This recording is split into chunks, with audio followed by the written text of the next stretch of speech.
That's okay. What is this? Oh my god. Leftover. Is that What?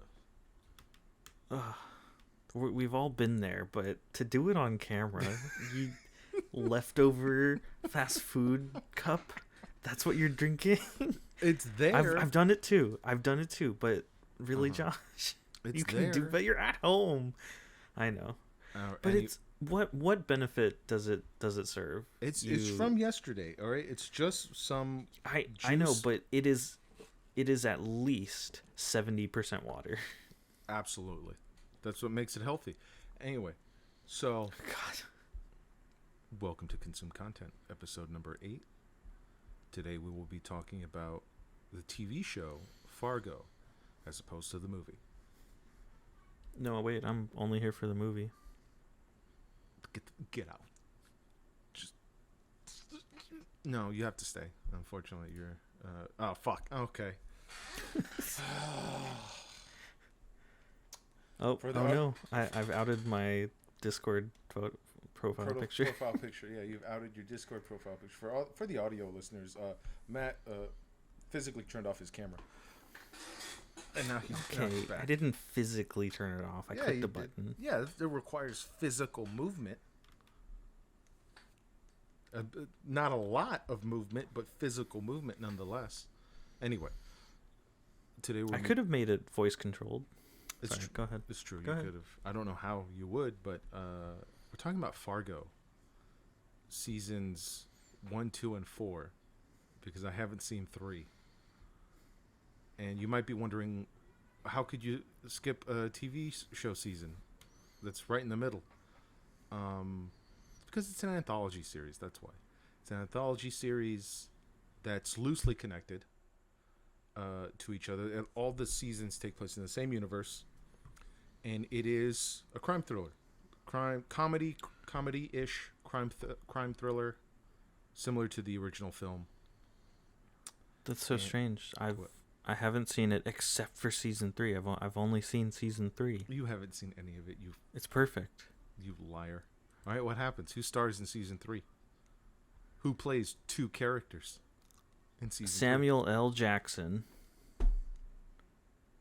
Close. Close. God, how racist are you gonna be? No, it's not racist at all. They were both in Star Wars. They both played Jedi. What? Who didn't play a Jedi in Star Wars? What do you mean who didn't play a Jedi? Brendan Fraser, that's who didn't. Tom Cruise, that's who didn't. Chris Pine. A lot of people haven't played Jedi in Star Wars. Anyway. It's a long list. More people haven't played Jedi than have. I'm just saying. Statistically. Yeah, that's You're full of my shit. point was. My point was, how is it close? It's close. That the two actors were both Jedi in Star Wars. That's It's completely close. unrelated. It's close because But what? also Sam Jackson is in every fucking movie in the world. That is true. But he hasn't been in any other movie or franchise with this actor, I don't believe. This actor being Ian McGregor. Ewan? Is it Ewan? Ian or Ewan? Ewan McGregor. Ewan McGregor, right? I believe it's Ewan. Anyway, Ewan McGregor. Ewan. Yep.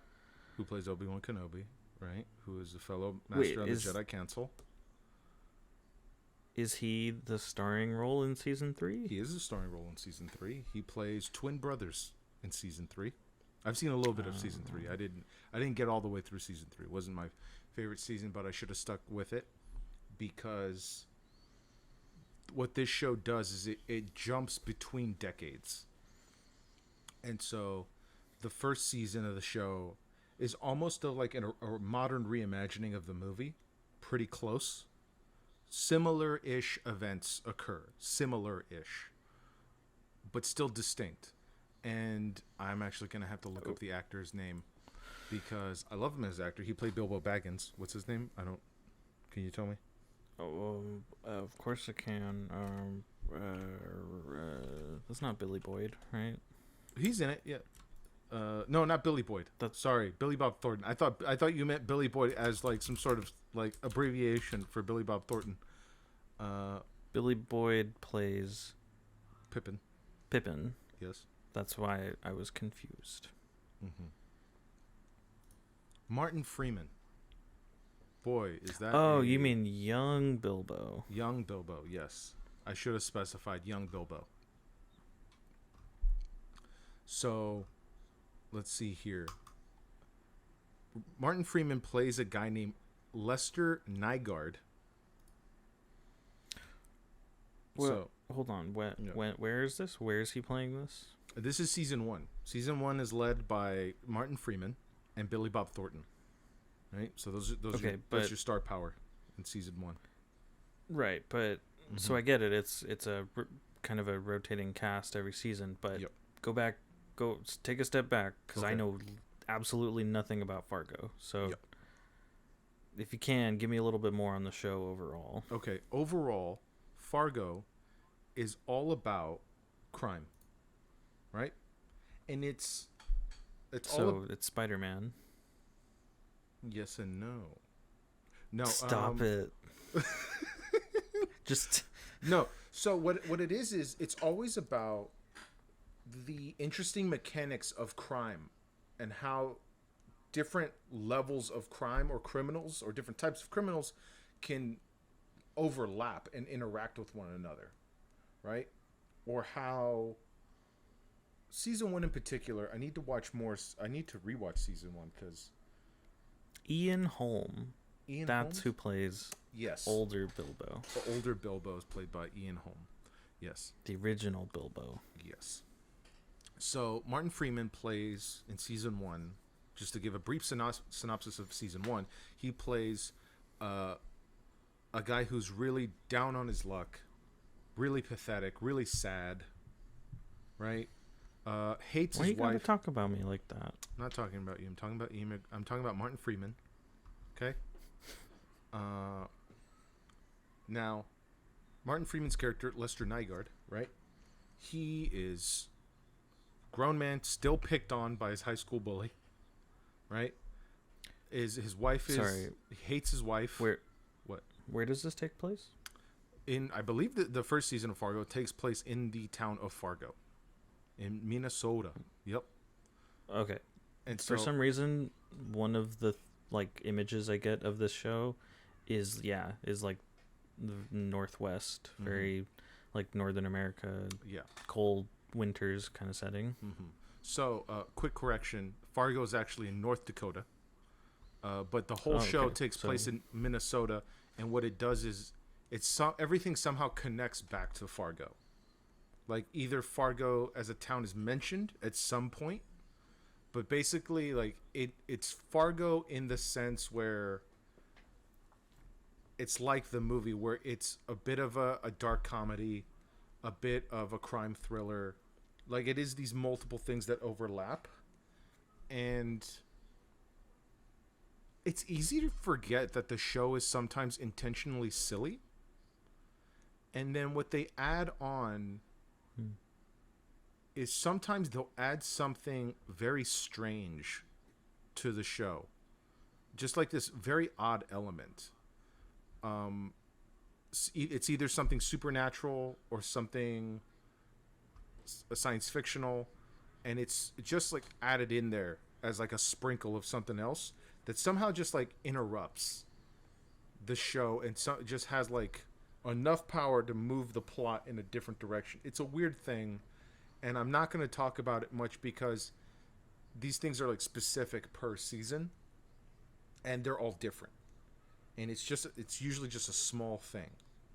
So like in season 4, it's a paranormal thing that just shows up. It just shows up, and it changes the story just a little bit, so that way events occur in a different way.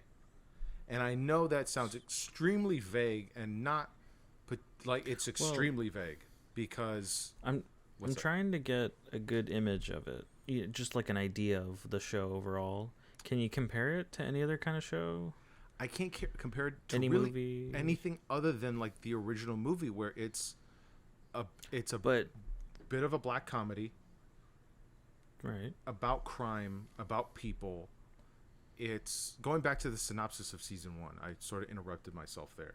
So Martin Freeman plays this down on his luck guy who hates his life, and he accidentally befriends a hitman, Billy Bob Thornton's character. And this hitman begins to do Martin Freeman's character favors in the form of killing people that he doesn't like. And that's when Martin Freeman's life gets out of control, starts changing for the worse. It's a whole thing. It snowballs into this much bigger thing with other characters involved, and it almost always incorporates like local criminals and local organized crime, and it snowballs into how the actions of a few affect the lives of others. And that's just season 1. Season 2 is Kristen Dunst, and who plays her husband? What's his name? Yeah, Kirsten Dunst. Yes, as Kirsten Dunst. Spider-Man. Yes, I told you it's Spider-Man. That's why I said kinda. Kinda. And so Kirsten Dunst is in it. She plays this housewife. Her husband's played by Jesse Plemons, if you remember him from Breaking Bad. Todd from Breaking Bad. And who's Todd? Todd, the ginger kid. The ginger kid from Breaking Bad who murders people. Oh. And so, yeah, that guy. But anyway, so he plays a real nice guy who's married to Kirsten Dunst in this show. And Kirsten Dunst sort of wants more out of life. She's... Well, the first season took... What's up? They're actually married, too. In real life? Kirsten Dunst and Jesse Plemons. Who knew? I did not know that. That was interesting. Okay. Interesting. Anyway, so... I didn't know that. Do you not want me to interrupt? I just... That one was important. We had to know that one. Yeah, that's actually interesting because they play an interesting married couple in the show where they're a couple who's at odds. But one thing that's important I should mention is that season 1 with Martin Freeman and Billy Bob Thornton, that's modern day. That's a modern day story. It takes place in the modern day. Whereas Kirsten Dunst and Jesse Plemons, they play a couple in the 70s. And so it's rewinding time. They're back. They're in the 70s and you're watching their story, right? But then the way it connects is that in season 1, there's an old cop, an old retired cop. Is he retired? Basically, you have an old cop, and his daughter, who's currently a cop, is trying to like move up the ranks in the police force. Played by Ted Danson, from Cheers. Oh boy, he's Ted the Danson. He's the old retired cop, right? Was that guy ever not old? Yeah, in Cheers. Yeah. In Cheers, was he was not old, right? He was still kind of old. He was an older guy, but he wasn't old, Yeah, but also Cheers was so long ago. Like I've seen some of Cheers, but it's just like now when you see him, he's so old. He is very old. But anyway, so Ted Danson plays this character in the modern times in season 1. And in season 2, his character, let me confirm this on IMDb. Oh, okay. Because let me confirm this real quick. Where's Ted Danson on this list? So each season, all seasons, they're all in the same universe, the same world. Yes. Hold on a second. And there's characters that overlap that helps connect the seasons. Mm-hmm. Let's see here. Oh, I got it backwards. Okay. That's weird. Ted Danson plays the young guy? No. To Ted someone Danson. older? No. They're two different characters. I didn't realize this. Let's see wait, here. so they're not connected. No, they're not connected. I thought this one character was in the 70s, but he's not. Oh, this show's a little confusing because of the time jumps. Well, I'm still going into this blind. Never seen a second of this show. Yeah. I'm still trying to wrap my head around it. And you say it's dark comedy. I get it, with some humor, with some goofiness. that's the main thing. Like, it's mainly humor. It's not really comedy bits. Like, there's no punchlines. It's not like what we do in the shadows where we discuss was like very very funny, very wacky characters. Like, the humor is in, like, for example, there's in season 4 there's a character, this big fat Italian guy, right? He's got to be big and fat. He's big and fat. There's a lot of Italian guys in the show, but this one's big and fat. In North Dakota? Or in North Dakota. In Minnesota, right? He's shipped over from Italy to Minnesota. They explain the whole thing why he's there, but the dude is like just like a bigger Jack Black in Nacho Libre, where like everything he says sounds like Jack Black doing a Mexican accent. It goes, "You're my brother. I'll kill you." Like it's it's really hard. I haven't seen. It takes a while to I haven't not seen think Nacho of that. Libre in so long, so that's if I ever watch this, Like, that'll be hard to get out of my head. this big Italian guy, he's just got like these eyes that just like these big eyes that are just like, he's so silly, right? What is that?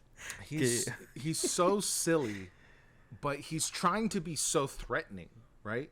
And it actually, like, it flips back and forth. Like, in one moment he's intimidating, and then in another scene he'll slip on some ice and land on his butt, and it'll be funny. And then he'll try to get back up and try to get back into being intimidating. And The big fat guy. The big fat guy, right? And so it's funny in that sense, where it's funny because these are three-dimensional characters who aren't always one thing. They all have moments of vulnerability and that is inherently funny.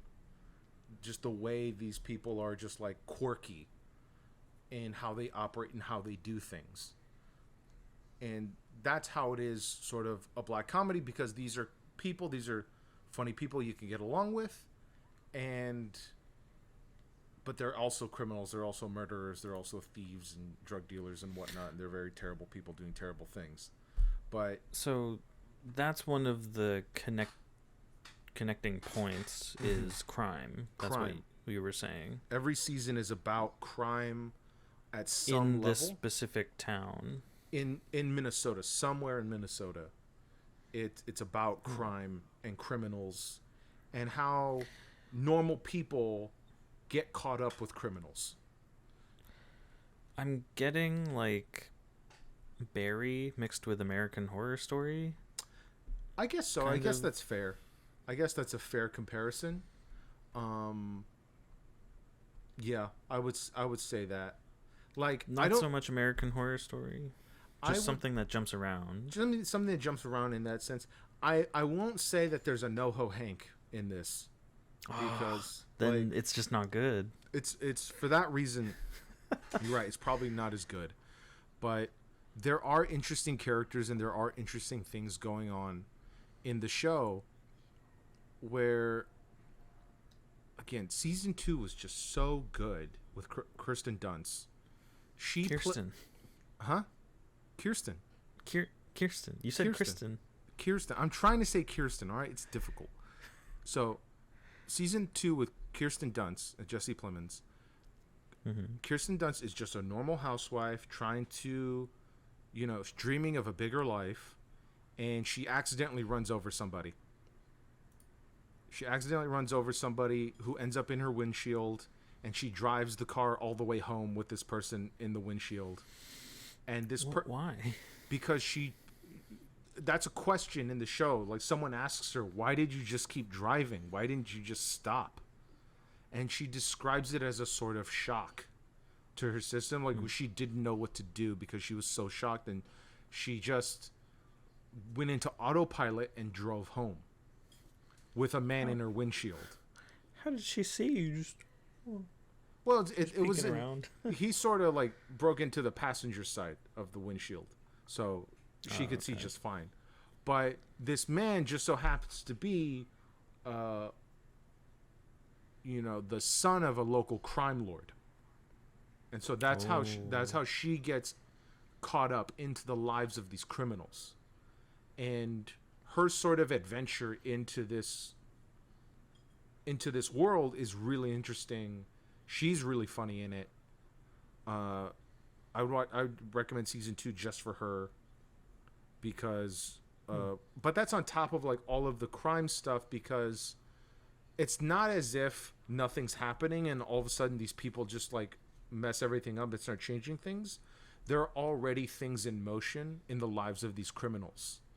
And so what happens is, what it really is these multiple storylines, these parallel storylines occurring in every season. And then these people bumping into each other and then fucking up each other's lives. One half the criminals, the other half the civilians, and they cross paths. And then sometimes the police are in there, and they all cross paths at different points, at different intersections, and the actions of a few have consequences for others in every season. So, like, I watched the beginning of season 3. Season 3, the synopsis is Ewan McGregor plays twin brothers, and the brothers are, one is successful, one is a loser, and they're arguing. They're on the outs, arguing over, like, you know, inheritance and stuff like that. But they each have their problems, right? One of them, the sad one, the loser, he's got a hot There's girlfriend. A sad one? There's a sad one. There's a loser twin, and then there's a winner twin, right? The loser, he's balding, but he's got a nice car and a hot girlfriend, played by, I can never pronounce her name right, Mary Elizabeth Winstead. And she's crazy. How do you not pronounce that? Because sometimes they say Winstead instead of Winstead. And so... okay. It's a lot of names in this show, okay? In this show alone, there's a lot of different actors. But I thought you meant it's a lot of names. She's got 3 names. She's got 3 names! Anyway, she plays Nikki Swango. Again, weird names in this whole fucking show. But... Hey, it's Minnesota. Yeah. It's Minnesota. Ewan McGregor plays Emmett Stussy, right? And who else? Emmett and also... Stussy. The brother of Emmett Stussy, Ray Stussy. So Ray is the sad one who's balding, you know, got a paunch, you know, but's got the hot girlfriend who's crazy, and the girlfriend is sort of like leading him to live this life of crime, to take what he deserves, you know? Very motivational, but she's crazy. And she's crazy. The brother, Emmett Stussy, he's wealthy, successful. He's the parking lot king of Minnesota. And this also takes place in modern times, though. Season 3 takes place in modern times. Parking lot? Yeah, he's the parking lot king of Minnesota. He owns a bunch of parking lots? He owns a bunch of parking lots. He's the parking lot king of Minnesota. Anyway, so what happens to him is that... Jesus Christ, my phone. There it is again. I know. It's consistent. Hey, if we're anything... We're consistent.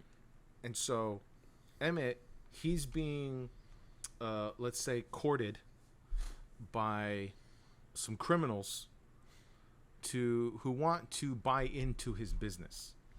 And obviously, these criminals, what they want to do is they want to launder their money through his parking lots. And he's very against this.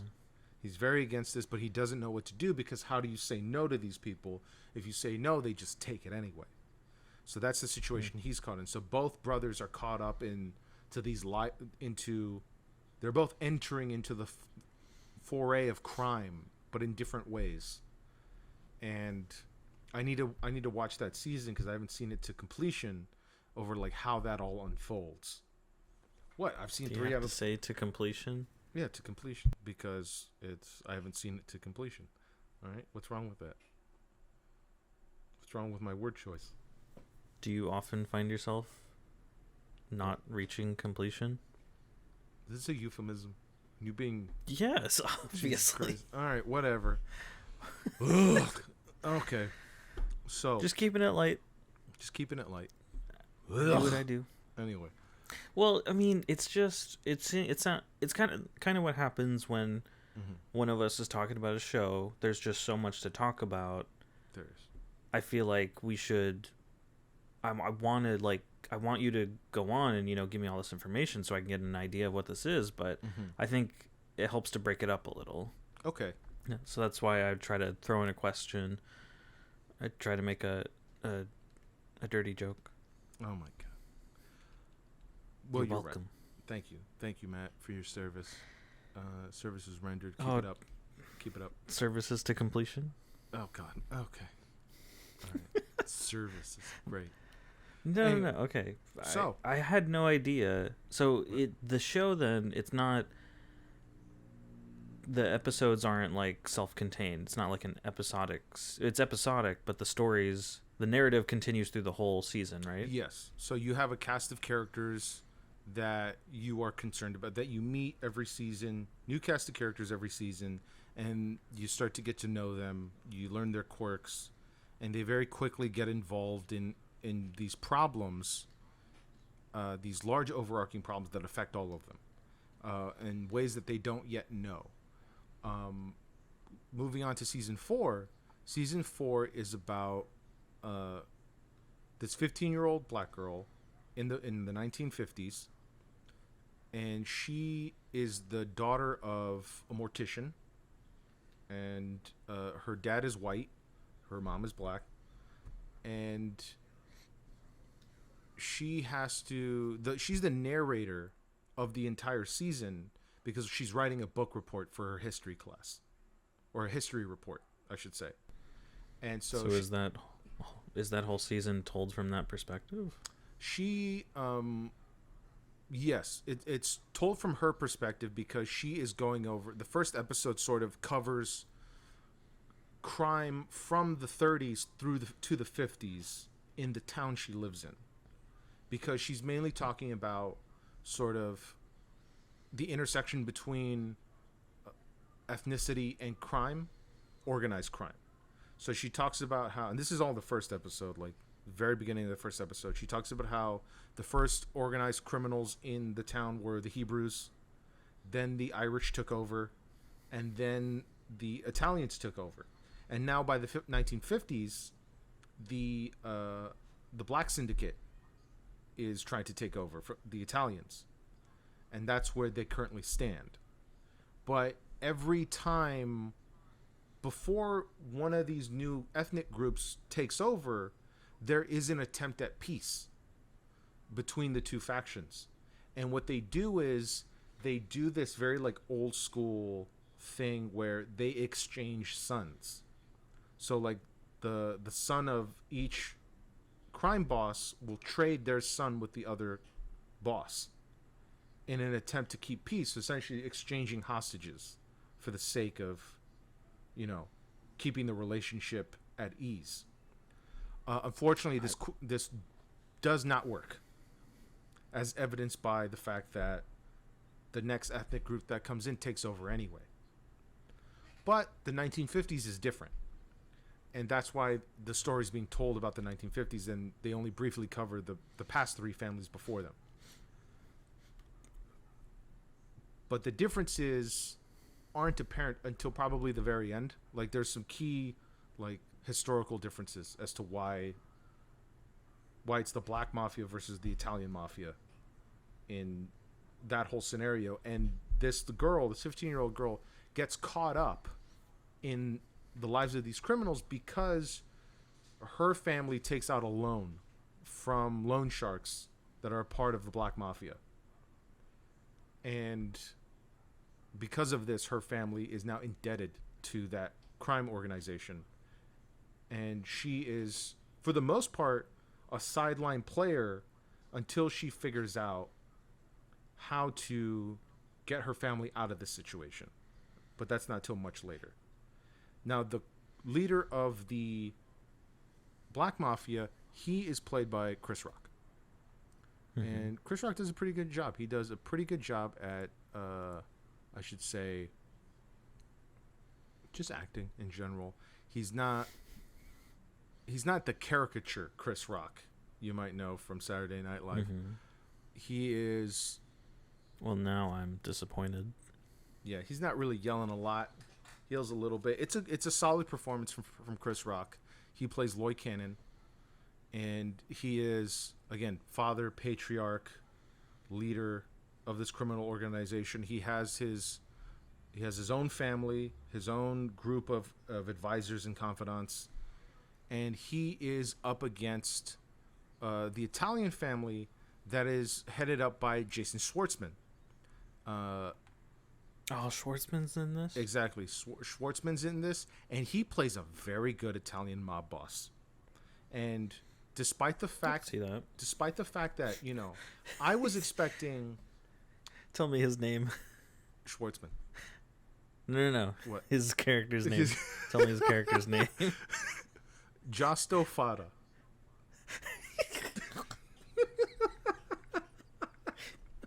Say it again. Giusto Fata. No, say it different. No, I don't know how. Say it Italian. I don't know how to say it Italian. It's Giusto Fata. All right. Anyway, so Jason Schwartzman, he was one of the kids who was traded to the Irish. That seems so weird that they push this. Yeah. They push the lengths that these warring families go to. It's to an attempt to preserve peace and whatnot, and it doesn't work. But Jason Schwartzman's character, Giusto, Jason Schwartzman plays a really good Italian mob boss, I should say, because Jason Schwartzman being Jason Schwartzman, I was expecting, short man syndrome, constant sort of like him. I was expecting him to play more of like an Alfredo from The Godfather, and that's not the case at all.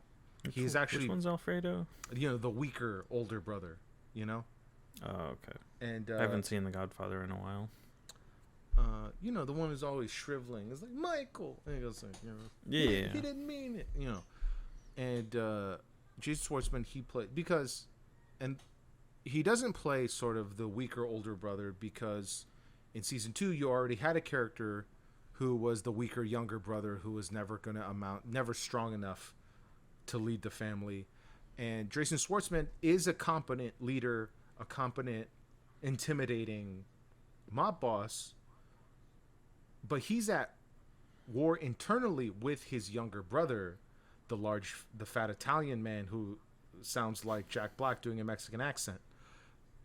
And they're at odds with one another over the recent passing of their father, and that means Jason Schwartzman's character Giusto becomes the leader of the family, and they begin to argue. But the younger brother, he's been in Italy. He was sent away at a young age to Italy over something he did, and now he's coming back to America for the first time, and he's trying to usurp his brother. And that's an interesting dynamic that they have, because the younger brother is the bigger one and the louder one and the brasher one. He's more of the Sonny Corleone than... It's almost like Sonny Corleone versus Alfredo, but they're not quite like that because, like I said earlier, the larger brother, he occasionally slips and falls.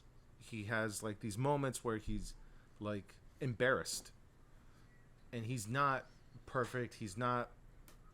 There's no Michael Corleone here, There's no like perfect son who just excels at everything. Like I really hope anyone listening has seen The Godfather. Who hasn't seen The Godfather? A lot of people, I know. But well, also I've seen it a couple times. I think it's just been so long. I mean, I don't know. Maybe you're right. Maybe I am relying too much on that movie as being like a cultural touchstone or keystone. It's just... it sounds like it's pretty relevant to make that connection. So no, that's fine. Just I'm struggling because it's like, oh wait, which one was Alfredo? Oh yeah, that one. So Alfredo was the weaker brother. Sonny was the oldest. He was the gun-ho brother, always out to hit first, like shoot first, ask questions later type of guy. And Michael was the one who didn't want to get involved, but had to. He had to, and then he took on the responsibility, and he was the youngest. He was son. the baby boy. He was the baby boy, destined for greater things, but he stepped up, took the responsibility, and then turned out to be the most powerful, the most feared, and the most intelligent of the brothers. By the end of it, and there's no such character in this show, because not Schwartzman. Not Schwartzman. He's not a Michael Corleone. He's closer. Not Josto. Not Josto. Josto. He's closer to an Alfredo. He has a drug habit. He has a drug habit. He has a lady he sees on the side. He is smart though. He's way smarter than Alfredo. And he's a lot meaner than Alfredo. And he's overall just he's a flawed what? Who is picking you up from school? Is it both your parents? No, it's just the father. Why? I had to get it out. When I saw that name, I just had to. Oh man. It's terrible. You're welcome. It's terrible. Oh my god. You're welcome. Thank you. And so, but anyway, it's a very it's interesting compelling. show. I just finished season 4. It sounds interesting. I just finished season 4. It's very good. I haven't seen the movie either. Mm-hmm. Obviously, you couldn't really include all this skipping around these different timelines in the movie. What is the movie about then? Is it just kind of almost like its own season? Like it's just also in this town where dealing with crime? Well, the movie was made by the Coen brothers like a long time ago, right? So this show is more of like a spiritual successor to the film. Okay. The film is very similar to season 1, in which it's about a man trying to kill his wife and getting caught up in the criminal element and being in way over his head. I actually need to rewatch it because it's been forever since I've seen it. But yeah, it is about like how wacky these things are. Like it's like it's hard to talk about because the show has so much humor in it. But the key thing about humor is it's not about the punchlines. It's about how things are said and how things are done. Like stupid, funny things happen in the show, but even these stupid, funny things have consequences. And like I won't really get into that, but something unexpectedly stupid will happen, and it'll just change the course of events in the show. You know what it reminds me of is a Liam Neeson movie. Did you ever see? It's got something with like winter in the name or something about. Is it The Gray? No, it's not The Gray. There's so many action movies. Yeah, that's the one with the wolves. It's not that one. And it definitely wasn't one of his bigger ones. Is it The Ice Road? It might be The Ice Road. The Ice Road. No. I think that one's specifically about truckers. Yeah. God, that's weird. He did do a movie where he was just like a snow plowman, right? Like he just plowed snow. I didn't see that one. Or he I just saw the picture right now. Jesus, that's what it looks like. Oh. But the one I'm thinking of is called Cold Pursuit. Did you see that one? No. That was another one of his just doing another action movie, slips under the radar. But that one had a little bit more of an artistic vibe going to it. I believe it was like based on a book, and they were taking a lot of cues from the book because it kind of he's not a hitman. He's just a regular guy thrust into the position of violent avenger. Was this The Ice Road? No, this is Cold Pursuit that I'm talking about. Cold Pursuit. Okay, here it is. Yeah. 2019. Yeah, it was pretty recent. I forget. I didn't see it in theaters, I'm pretty sure. I just happened to see it. It came out on streaming somewhere.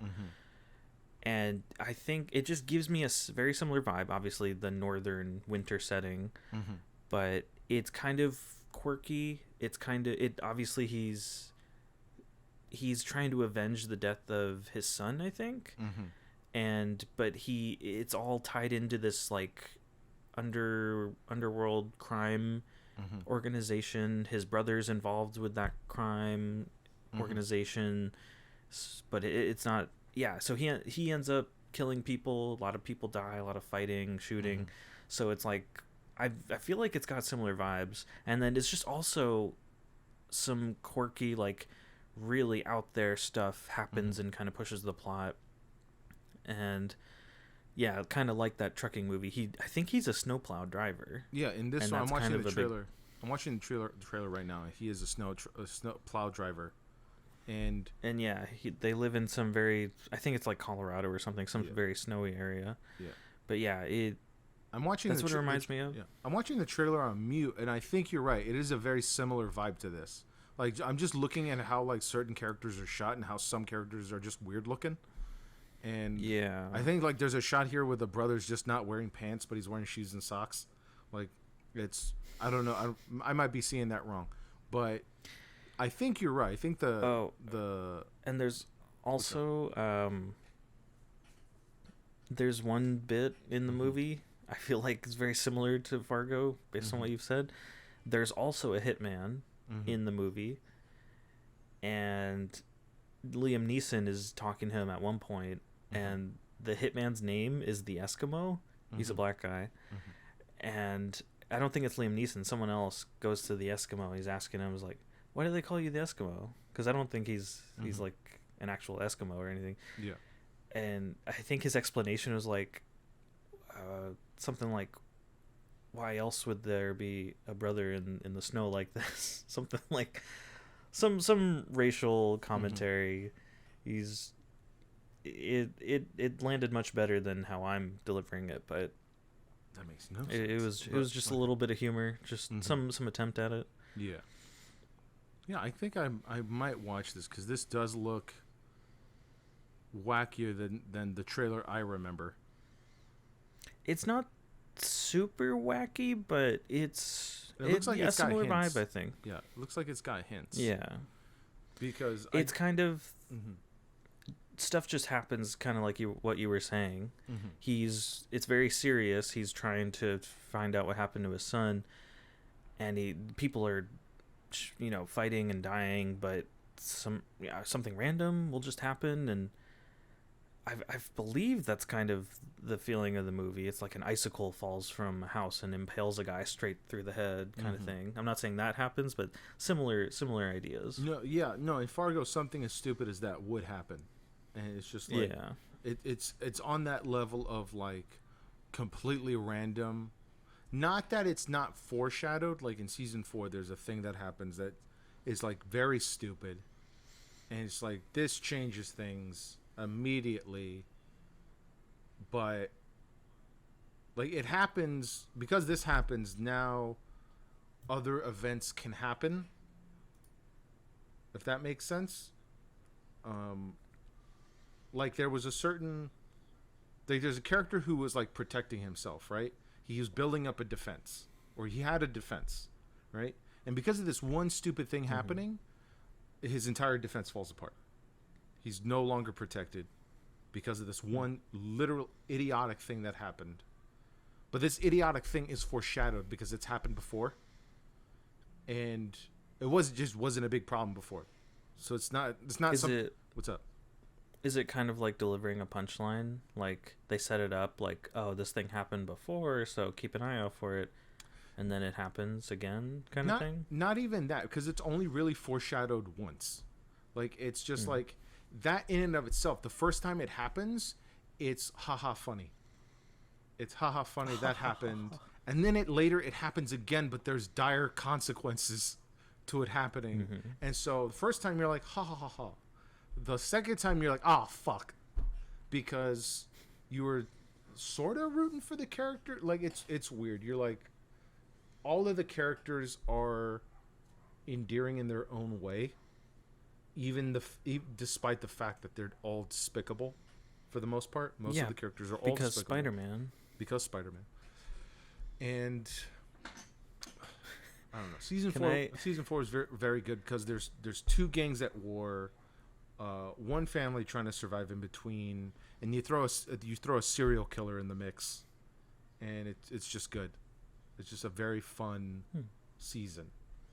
Season 2 is also. It sounds very interesting. Fun. Yeah, season 2. I've always I've always wondered what it was, because it's kind of one of those shows that's just mentioned a lot. Yeah. But nobody ever talks about it directly, so I never gave it a shot. I never watched any of it. Yeah. Never saw the movie. It's critically acclaimed, which is easy to say nowadays because there's a lot of stuff critically acclaimed, which is the point of this podcast. It's critically acclaimed, but then it you know, it's drowned out by everything else, and it's on premium cable, right? It's on FX, right? And now it's on Hulu, and so it doesn't get the attention that it might have otherwise gotten at a different time, you know. But it's a very good show.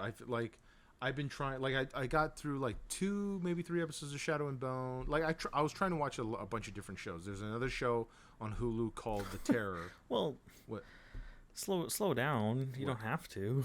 Well, no, I was trying to watch it, you know, and then Fargo. I was trying different shows, and then Fargo.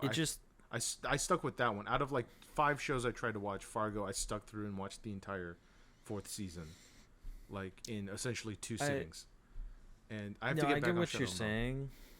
It sounds like a nightmare to me. Just kind of like as a the completionist in me. It's like I hate having juggling a bunch of one thing like a TV show, because I like to watch one all the way through, then just have it be set and done, and then start another one, and you know, stick with that and get all the way through. Yeah. So it's, to me, if I were to start like taking all the shows you're telling me about and start each one of them and only watch a couple episodes each, I couldn't handle that. The anxiety, Josh. I guess so. I never thought of it that way. That's just me specific. No, that's personal to me. I get it. Let's see here. But talking about another show, like another anthology show on FX, because actually this is AMC, I think. Anyway, anthology shows, they're big at the moment on cable. And so I was watching another one, which was, I don't know if another one. I think it's just very specific because the pitch on it was very interesting to me, that it was real events that occurred, but so little is known about the event that the speculation is that something paranormal occurred. You know? What? If the Pope shits in the woods, does anybody smell it? Oh my god. That's what he reminded me of.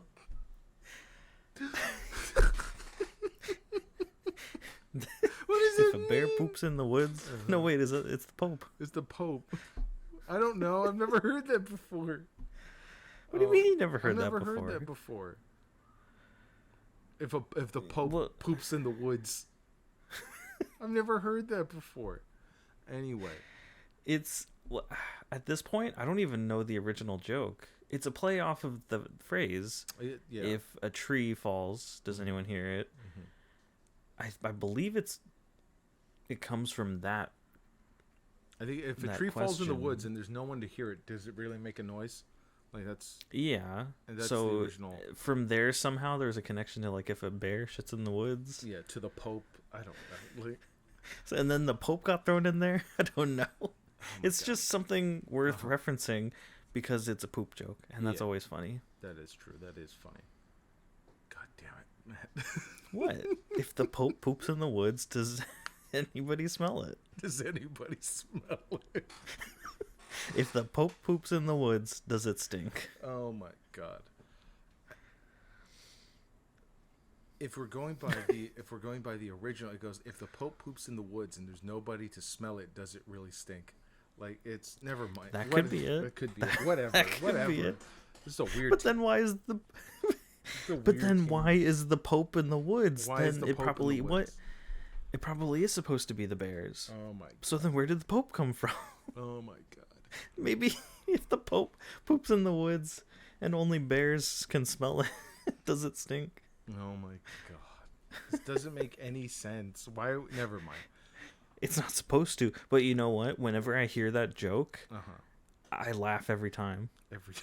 when it's well delivered. Uh-huh. There's a throwaway line in a Friends episode where Joey is mentioning that, and he messes it up too, and he's just like, "Oh, the Pope poops in." No, it was the bears, and I laugh every time. He always. That's the whole point of Joey, though. He mixes things up and he messes them up. Like, what's that one? The one I like that he does. It goes like, "Oh, you mean a moo point?" It goes. He's like, "That's a moo point." And they're like, "What?" You know, it's moo like point. a cow's opinion. It doesn't matter. It's moo. It's moo. So, like, does that mean every animal, the noise they make, that's their opinion? Is that what he's saying? Basically, it doesn't matter. It's a cow's opinion. It's irrelevant because it just sounds like moo every time. You know, moo. Love that. Friends had such good writing. Oh my god, which is so weird because like, it's not like I try to watch it compared to. I've tried to compare jumping off of Fargo onto just, you know, pop culture sitcoms. Right, I've tried to compare it to like. Well, we could talk Friends. about Barry. We could talk about Barry too, but that's fine. We talk about Barry another time. It's Friends. Well, no, I'm saying what? Barry sounds similar to this, but Barry is. I want to talk about Friends. Yeah. So it's Friends. I'm trying to figure out how is the writing better than, let's say, Big Bang Theory. You know, like. How is it better? Like, they both have laugh tracks. A lot of the jokes are shallow, especially in the beginning of the show. But then some of the jokes on Friends are just really fucking clever. And I think those few jokes that really stand apart from the rest are what makes the show distinct from all the other sitcoms, right? And then you also got to consider like the character arcs that the characters go through. They don't necessarily grow, right? Because it's a product of its time where everything has to reset by the end of the episode, right? But if you just look at Ross as a character, right? Oh, he goes through so much change over the course of the show that wives. Like, I didn't know until I tried to rewatch it recently. I didn't know that like the show starts with his divorce. Like, he just got divorced because his wife left him for a woman. Like, that's how the show starts. And then soon after that, within the same season, like 3 episodes later, I think, he finds out he had a kid, that his ex-wife is pregnant with his kid. And that, like, that's season 1 of the show. Like, that is... Yeah, I mean, I think if you look at the show overall, I think of that, like, season 1, use those kinds of things as a hook. Yeah. Kind of like a hook in a single episode. There's a hook to grab you. I feel like that's kind of the hook they were building in to the first season as a whole to grab audiences for the whole thing. You know, they're trying to stand out. The 90s were certainly a big time for sitcoms. Like, you don't really have that in Big Bang Theory or even How I Met Your Mother, right? Like, I think in How I Met Your Mother, the only thing I really remember is that, like, Marshall, right, the big guy in the married couple, in the Jason Segel, I think he has like an episode or a few episodes where he leaves the law firm that he hates working at and starts to work for a nonprofit. I think I remember that, but otherwise, like, Barney's at the same place. I think Ted becomes a professor at some point. Robin, you're sort of you're tracking her career as an anchor woman, right? And that's all I know about their careers. But like that, all of that pales in comparison to season 1 Ross, where like I can't. Well, it's so extreme as a start for a character, you know, even compared to the rest of the Friends. Like, but I think they also use romance as a hook, because I think probably one of the biggest, if not the biggest, arcs in the first season of Friends was the whole Ross and Rachel. Yeah, that's consistent. Question that's whether consistent or not through the whole show. But because of like how Rachel started, in her wedding dress, having left her wedding that day. That's right. And then Ross coming off of a marriage in which his wife left him for another woman, and she's pregnant with his kid. I think that all actually is building towards their relationship. So that was a big one. But I think in How I Met Your Mother, the dynamic between Ted and Robin is a similar thing. They use their romance, their pining for each other. Yeah. And then throw Barney in there, blah, blah, blah, love triangle. And then, yeah. Well, but that's later in the show. That's not all in the first season. No, it's not in the first season. That's later. But then with Big Bang Theory, I feel like is the most divisive of the three. Because I used to like it a lot, and then maybe just, popular opinion kind of tainted my view. But then I kind of started to see the holes. I think Big Bang Theory was huge, and it has a similar thing, like the relationship between Penny and Leonard. Yeah. But then I think the big issue with it is the whole premise of Big Bang Theory is it's making fun of a group of people. It kind of glorifies nerds, but it's also making fun of them at the same time. Yeah. Maybe that's what the problem was. I don't know. I think that's part of it. They're popular characters. They become endearing, but then like the whole I think Chuck Lorre he's just completely not afraid to insult people, which is probably why Charlie Sheen was a big part of Two and a Half Men. And that's just kind of his, not just his, but just the shows that he's made. A big part of it is just like that's how they get laughs. That's how they stay current. I didn't follow that show so closely, but Charlie Sheen had to leave the show, right? And my mother told me what happened to his character. Do you know what happened to his character?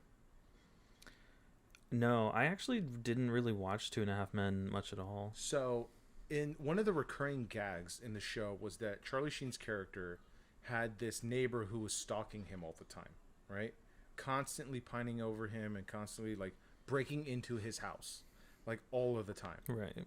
And it was a running gag, and then eventually she would become a confidant, and he would talk to her and stuff like that about his problems and whatnot. And she was just a very, very lovely woman who just happened to be a stalker and, loved being there, right? But she always broke in. She always climbed up. She never walked in through the front door. She was always on his balcony. That was the gag, right? And what they did was, in order to to explain away his absence, apparently what happened was that his stalker, the lady next door, murdered him. Oh, they just went full on for murder. At least that's what my mother told me. I should verify this, but my mother told me that the stalker neighbor lady murdered him. I kind of like the idea that I don't know for sure. You don't know for sure. Anyone listening who hasn't seen the show doesn't know for sure. Maybe we should just leave it, and that'll be our truth. If that's not what really happened in the show. That's what happened to Charlie Sheen's character. Oh my, I'm going to look it up, though. I'm looking it up. But then you're spoiling what I just said. I know. Okay. If you don't want to know, skip the next 5 minutes. Skip the next 5 minutes. No, skip the next 5 minutes. We're not going to be here for 5 more minutes. Probably not. So let's see here. Blah, the final straw. Don't read it out loud. Don't tell me. Just figure it out for yourself, but don't tell me. Okay, so he was replaced by Ashton Kutcher. Oh. Hold on. Well, don't make it sound interesting. Then I'll want to know. The character? What? This is very compelling. What? Audio space. This is so weird. Oh, no. See, I don't want to know. Don't tell me. Maybe sure? I'll find out because it's weirder than... It's weirder than I said and what I said it was. I want to leave it a mystery. I don't want to know. I can't leave it a mystery. It's weird. But it's not a mystery to you. You know, and that's fine. And anyone else who wants to look it up, they can look it up. I don't want to know, though. You don't want? You sure? How long do you need to say it? I literally need 10 seconds to say. Okay, it. go. I'm laughing the entire time. So he doesn't say who kills him, but he's pushed in front of it. He falls off in front of a train in Paris, and then his body just explodes like a balloon full of meat. And apparently the character returns, but played by Kathy Bates, and he explains that his eternal damnation involves being trapped in the old broad's body. So the character comes back in the body of another person because he's cursed because of his sin. That just doesn't make sense. This can't be real. Okay. I don't want to know. I'd rather not know. I'm glad I got it out. I'm glad you took off your headphones and I got this out because this doesn't make sense. It is completely weird. You know, I met the cast of Big Bang Theory. Oh, awesome. When? It was just a Comic-Con signing. It wasn't like I got to hang out with them, but it was a signing, and I got to say hi to them. It was pretty cool. Who knows? Maybe if this blows up, we'll get to interview celebrities. You know? Is that what we want? That's what I want. I'd like to do that. But I want to be one of those cool interviewers that knows way too much. You know? Is that cool, or does that come off as like a know-it-all? Like no, like you don't want to rub it in their faces. There's this one interviewer, primarily focuses on music, right, in the hip hop scene, and he like, I think it's a product of him having his like nose to the grind, so his ear to the ground for so many years that he knows where all of these rappers and artists started from because he's been on the circuit for so long. Or that he's just so well connected in the industry that he knows who to talk to over like where to get the early history of all these rappers and artists. And so he'll talk to like this big artist who's huge now, and he'll start to talk to them under one of their previous monikers, right? So like when they had a different rap name, he'll bring it up. And they'll say something like, how do you know that? We didn't even publish anything under that name. And it's like, it's a big, like, it's almost like a scary moment for the artist being interviewed. And it's very entertaining to watch. But something akin to that, where that's what you want to be. If I could just like know way too much about these celebrities and really get them to fight each other, I think that's what I would want. Just like you want celebrities to fight with each other. Yeah, like I want to start your pointless beef. You know, I just want to start nudging. Then I just want start making. It sounds like shit you want to. It sounds like you want to be like TMZ, but yes. You do? No, nothing serious. Like you're fucking crazy. Nothing serious. Just something goofy, like Between Two Ferns. Between Two Ferns, okay. You know, just saying I could see weird that. things. Just asking weird questions, you know? I guess. Just I feel like questions. There's already Between Two Ferns, so I feel like you kind of need your own niche. Yeah, you need to ask weird questions related to like a certain thing. Like I want to do, like if I'm going to interview somebody, I want to do a deep dive of them, right? I want to do all the research necessary. And then I want to ask them very specific questions about like their hobbies and things they're interested in and things that like should like not necessarily shouldn't be known, but things aren't well known. You know, like Tom Hanks has a typewriter collection, you know? Yeah.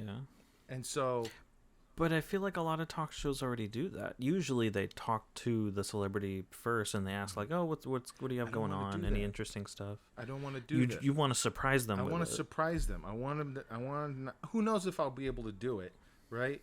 But I want to knock them off their feet a little bit, you know, wake them up. Because if we ever do press junkets, what we're gonna get are sleepy celebrities who have to answer the same 30 questions over and over again, right? I want to get something ridiculous, you know? Like Chris Pine hates bananas. Why? You know, something like that. I just made that up, right? But like I would go to him and just ask him like I want that to be true. Like, why do you hate bananas, Chris? And he just goes, I don't hate bananas. He goes like, but according to this statement, I'm like, Oh God, you want to turn it into like a court trial? Just previously on this date, you stated you hate bananas. I want this to Why be an are you interrogation. going back on that now? Why? Why do you want that? Because I think that's good television. I want to see him squirm. And then you'll never get one to talk to you again. No, the point is that it's so fun that they'll do it again. But it's all fun and games, all right? It's nothing serious. There's no serious allegations, right? I feel like you're dreaming because I can't imagine. I am dreaming. If you get to big enough celebrities, they're not gonna have that many secrets. You're not gonna have a secret to throw them off with each time. So much of their lives is so public. No, you're right. Again, it's just a dream. I love the idea. If it was something you could pull off, absolutely. I think you should go for it. I'd be there for you. I would throw in a weird question too. I'd be like, do you wipe sitting or standing? Exactly. And then they would have to explain. Exactly. Questions like that, right? Just probing questions. Even if we didn't have the whole like, oh, I know this ahead of time thing. But it's just like, do you sit when you pee? Like, like if we were interviewing Liam Neeson, right? It goes like, you're an older man now. Do you sit while you pee now? Why would you say that? Why would you bring it up like that? Let me stick the knife in and then I'll twist a little. Exactly. That's the whole thing, right? Maybe we'll get clearance first, right? We'll get clearance with celebrities first, just so they don't hate us. I would hope. Okay. End it, Josh. Thank you for listening to Consume Content Episode 8. I've been Josh. This has been Matt. I'm Matt. Thank you. Wait, what did we talk about? We talked about Fargo. And where is it? In Minnesota. No, the show. Where do you watch the show? It's on Hulu. Get it wherever you can. All right. Bye. I think I will.